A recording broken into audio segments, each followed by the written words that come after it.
কি বলবো এখন সময় খারাপ হইলে তো কিছু হইতে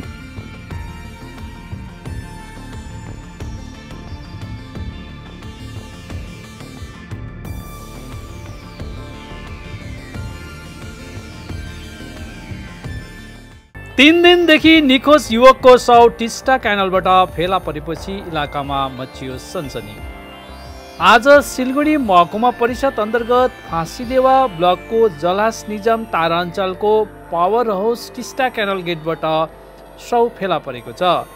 मृतक युवकको नाम महेश चौधरी हो। तिनी सिलगढीको बाङ्गिम नगर इलाका निवासी थिए।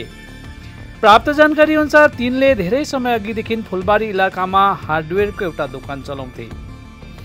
गत 25 अप्रेलको दिन अपराह्न खाना खानु जान्छु भनेर तिनी दोकानबाट निक्लेका थिए। त्यसपछि तिनी निखोज थिए।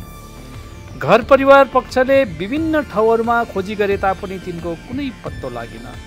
त्यसपछि परिवार पक्षले अन्ततः एनजेबी थानामा तिनी निखोज भएको बारे अभियोग दर्ता गरेको थियो। अर्कोतिर फाँसीदेवा ब्लकको जलास निजाम तारा अञ्चलको पावर हाउस टिस्टा क्यानल इलाकामा आज स्थानीय मानिसहरूले उक्त शव देखे। यसपछि घटनाको जानकारी फाँसीदेवा पुलिसलाई दिए। खबर पाउनसाथ पुलिस घटनास्थलमा पुगेर शव उद्धार गरे। परिवारका सदस्यहरू पनि पछि घटनास्थलमा पुगे अनि शवको पहिचान गरे। शवलाई पोस्टमार्टमको लागि उत्तर बङ्गाल मेडिकल कलेज एवं अस्पतालमा पठाइदिएको छ।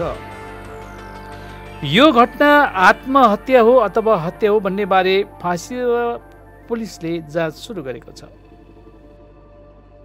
বাড়ির বামকিং নগর শিলিগুড়ি কিছু নাই দুই ভাই ওই সেদিনকে কাজ করছিল তার আগেও তো বলা হয়েছিল কাজ করে খাইতে গেছে বেড়াইছে তারপরে আর রিটার্ন হয় না দুপুরবেলা মিসিং রিপোর্টও থানাতে করা হয়েছিল এখন তো এগুলা পুলিশের বলতে পারবে ওইরকম তো কিছু নেই অনেক দিন ধরে এখানে ব্যবসা করতেছে ফুলবাড়িতে কিন্তু আজ অবধি তো কারো কিছু সাথে কেন মানে কোথাও উল্টা কোথাও একটা বলে নেই শান্ত একদম স্বভাবের ছেলে ছিল কি বলবো এখন সময় খারাপ হইলে তো কিছু হইতে এখন কিছু আমরা কি বলবো কিছু আর কোথায় বাইর হচ্ছে না এরকম ভালো ছেলে যদি এইরকম হয় ওগুলো আমি ঠিক বলতে পারছি না এখন তো জামানা খারাপ না কিছু হইতে পারে হার্ডওয়্যারের দোকান আছে ফুলবাড়িতে আমাদের ওইখানে পাশেই আমাদেরও দোকান আছে ট্রান্সপোর্ট আছে তাই জন্য একটু ঘনিষ্ঠতা বেশি আছে বন্ধুর হিসাবে বন্ধু ভাইয়ের হিসাবে